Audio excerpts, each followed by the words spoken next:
Have you ever met someone like this? No matter what you say, their first instinct is to argue.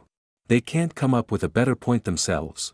But after going around in circles, they end up saying the exact same thing you did. It's like their mouth was made to go against you. Dealing with people like this is truly exhausting. You tell them, "I'm feeling really stressed lately." And they immediately snap back. "Stressed? You think that's stress? I'm way more stressed than you." You say, "I feel like I'm about to break down." And they jump in, "You call that breaking down?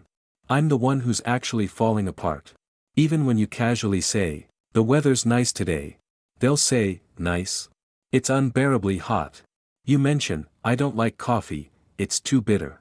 And they just have to add, "That's because you've never had real coffee." What's even more frustrating is that they greet strangers with a smile. But the closer you get to them, the sharper their words become. Every sentence is laced with thorns. As if they must prove they're always right. The worst part, they act courteous on the surface. But behind the scenes, they're a completely different person. It leaves you wondering, what's really going on in their head? Talking to them feels like being trapped in an unwinnable debate. And gradually, you start questioning yourself. Am I being too sensitive? Did I say something wrong? But the truth is, the problem isn't you. In psychology, this kind of person is often referred to as having a rebuttal personality. While it's not a formal mental disorder, studies show it's essentially a unique communication pattern, or a psychological defense mechanism. They're not listening to what you're saying. They're scanning every word, looking for a flaw they can latch onto. Once they catch it, they feel smug. "See? I'm smarter than you." This is a classic case of what psychologists call defensive listening. To them, rejecting others is a way to protect themselves from harm. They fear being questioned. And even more, they fear not being validated. So their first reaction is always to push back. Worse yet, they often live in a black and white world. To them, things are either right or wrong, there's no gray area. So when your opinion differs from theirs, it's not just a difference in perspective. It feels to them like you're denying their worth. That's why they'll argue to the bitter end, never admitting that you might have a point. Another common trait, they tend to have a fragile mirrored self-image. As long as others agree with them, they feel confident. But the moment someone disagrees, they start to doubt themselves. Am I not good enough?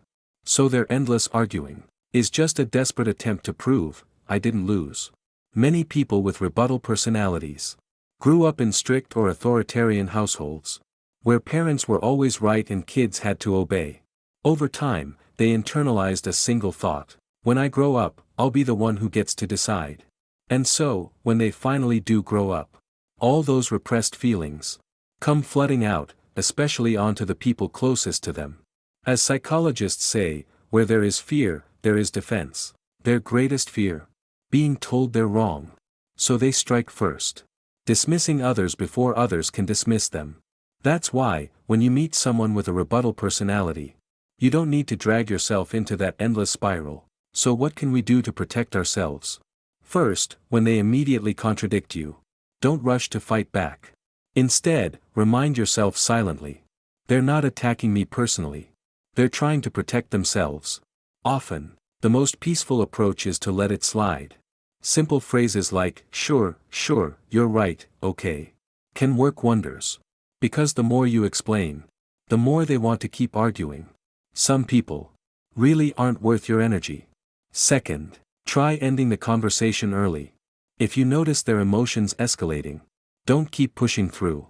You can kindly say, let's pause this for now. That's not weakness. That's creating space for yourself, and preventing a small argument from becoming a major wound. Third, don't fall into the trap of over-explaining. With these people, arguments can go on forever. You might think that saying a bit more will clear things up, but the reality is, the more you explain, the deeper you sink.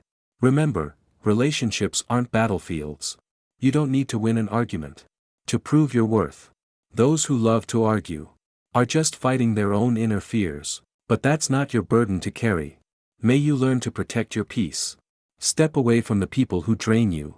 And never forget, you deserve to be treated with kindness, and to enjoy relationships that feel light and free.